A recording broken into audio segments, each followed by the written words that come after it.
Maryland man, union member, worker with a citizen wife and beautiful children. He's not anyone. I don't think anyone is nobody, number one.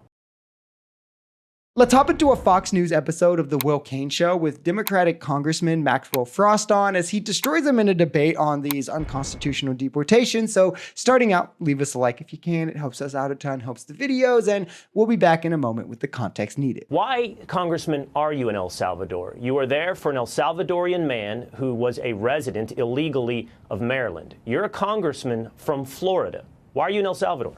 Well, we're here because a man who had protected status in Maryland, a Maryland man, union member, worker with a citizen wife and beautiful children, was taken out of his state and out of the United States back over here without due process. And for us, we're here for a couple of reasons. Number one is because every person in our country deserves due process. And we want to make sure that we draw the line here at Kilmar Garcia, because it's not just about him.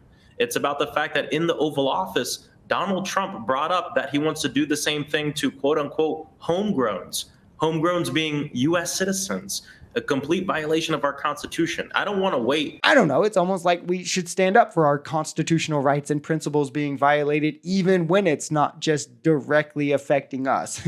Crazy concept, I know. But even from a selfish perspective, that should be the right answer, because then it minimizes the chance of it ever happening to you. Where what I think needs to be pointed out every time is how sickening it is to hear MAGA's justification for this man's rights being violated. Like he's an immigrant or he's an illegal, so he's not the same, when again, coming here undocumented as a civil offense, right? At best, it's not even as serious as a speeding ticket. Shout out Sean. But it's literally just their racism surfacing in the defense of their argument. We agree, yes, that Kilmar Abrego Garcia was not an American citizen. He's not an American citizen, but he is someone with a legal status in the country, protected status in the country. And we agree as well that several courts, multiple courts, and multiple law enforcement agencies have found that he is a gang member here in the United States. There is no evidence to show that he's a gang member in the United States. But two courts have suggested it to be the case. Isn't that a fact? Allegations are not proven evidence. We don't deport people on allegations, even if the allegations were brought up in a court of law. And this is part of what makes our country different than other countries: due process. But you and the fact that correct. Someone can allege that you're doing something, but it doesn't mean you get put in jail and deported because of that. And that's the problem here. Let's be clear on a few things here. This was never proven in court. It was simply alleged based off double hearsay testimony from a detective later indicted, repeating word that he heard from a criminal informant. But the evidence also was literally this man seeing him in a Chicago Bulls hat and having tattoos and being, brown. And that's enough evidence to MAGA. But E. Jean Carroll's testimony, 2 corroborative testimonies, and a witness testimony isn't enough for Trump's 9-0 rape verdict in the court of law, or the dozens of testimonies that happened during his trial for his 34 felonies that he was found guilty of. Those are both just not enough. Definitely not a cult. Definitely not a cult.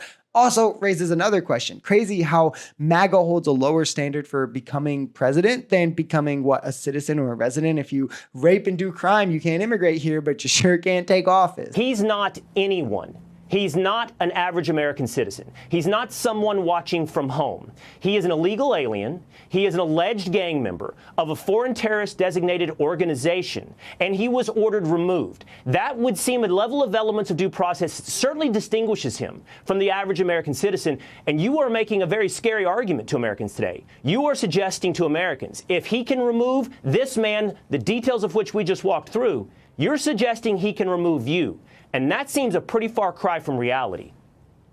It is not a far cry from reality. And I do have to say something. I born and raised Southern Baptist, and I don't think anyone is nobody, number one.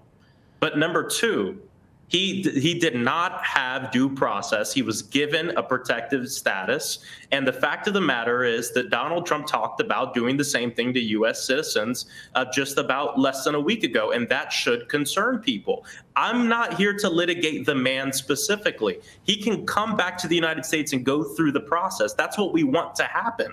And that's the weird thing. Just bring him back, right? If he's proven to be a violent gang member, as they seem to claim they have all this evidence of, I would even support his deportation. If he wasn't, but they gave him his due process in front of a judge and then immediately deported him anywhere but El Salvador, I wouldn't support it, but I couldn't call it unconstitutional. But when you're circumventing his due process, you're circumventing a court order to not send him to El Salvador, circumventing the court order to turn his plane around, and then circumventing the court order telling you to facilitate his return, the Supreme Court 9-0 verdict because, oh, well, he's an illegal. Well, yeah, then we're going to have a constitutional problem because it seems like only one party really actually values it in this country. And the other thinks it's a cool prop to mention when the woke libs want to take your guns. It's really crazy to me how maturing and growing in politics is just understanding that the only reason Republicans are branded as the party of the Constitution is because they all saw the Second Amendment as some slam dunk defense for them to own bazookas, but literally haven't read it past then.